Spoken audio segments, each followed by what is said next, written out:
A'udzu billahi minasyaitonir rajim. Bismillahirrahmanirrahim.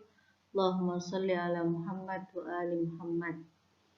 Kali ini kita akan membahas tentang bahayanya ghaflah atau lalai. Apa yang disebut dengan ghaflah adalah yang tidak memperhatikan dan acuh terhadap sesuatu yang terjadi atau yang akan terjadi. Al-Quran menyebutkan tentang ghaflah ini baik dengan bentuk fiil ataupun dengan bentuk isim lebih dari 35 kali. Kalau kita simpulkan dalam Al-Quran, ciri-ciri orang yang ghaflah itu ada 3. Yang pertama, dia punya akal, tapi dia tidak menggunakan akalnya untuk berpikir dengan baik. Jadi, bukan karena dia tidak tahu, tapi dia tahu dan dia tidak mau tahu. Ciri yang kedua adalah dia punya mata, tapi dia tidak menggunakan matanya dengan baik.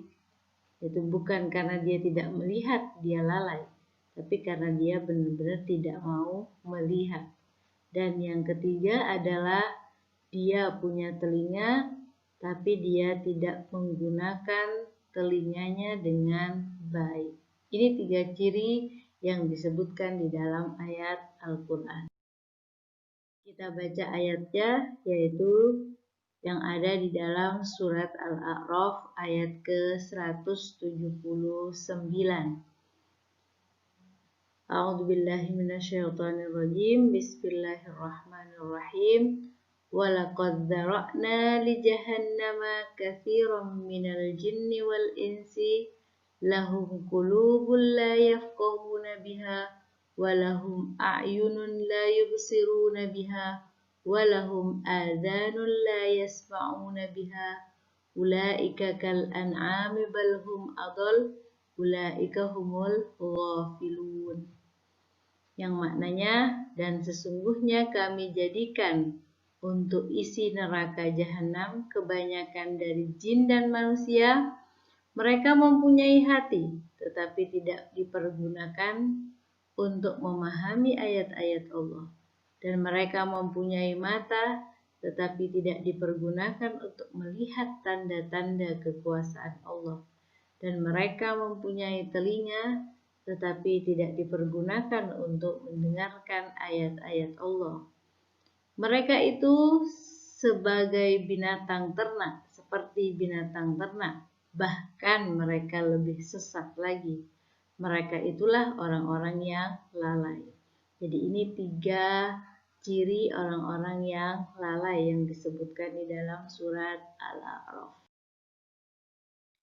Sekarang kita akan berbicara tentang kerugian bagi orang yang lalai.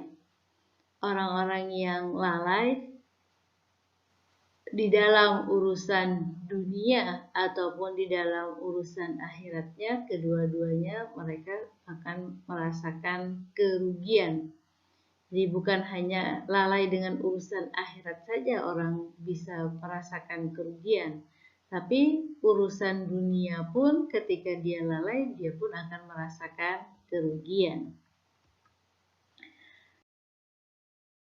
Beberapa contoh kerugian orang yang lalai di urusan dunianya.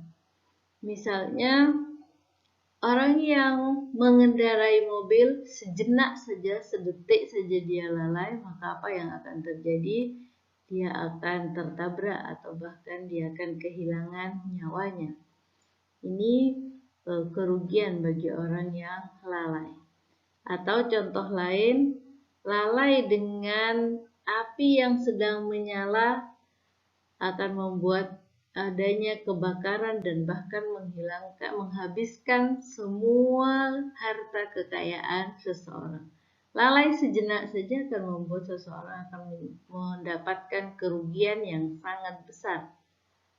Ini hal-hal yang berkaitan dengan urusan dunia. lalai dengan hal-hal yang berkaitan dengan akhirat.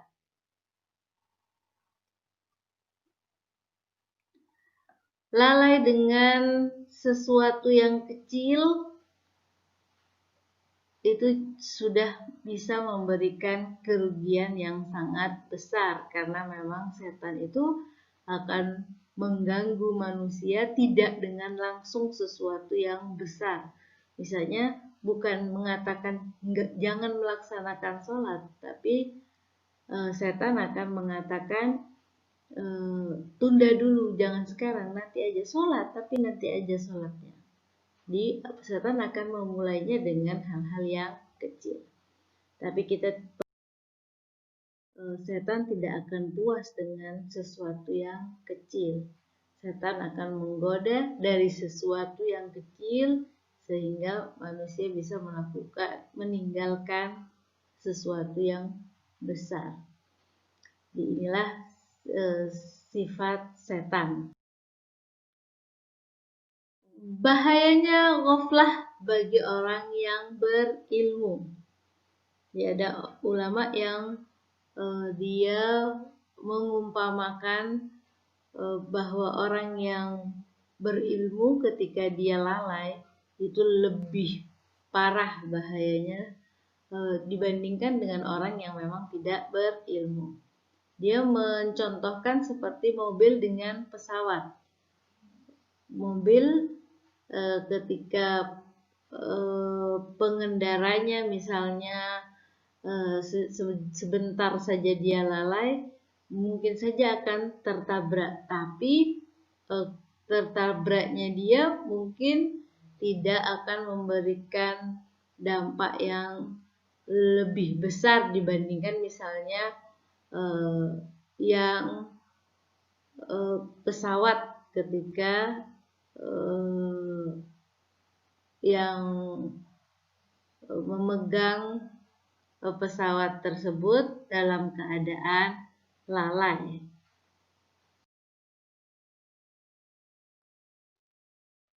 Orang yang lalai akan sulit untuk diingatkan, akan sulit untuk dikembalikan, akan sulit untuk dikeluarkan dari zona lalainya.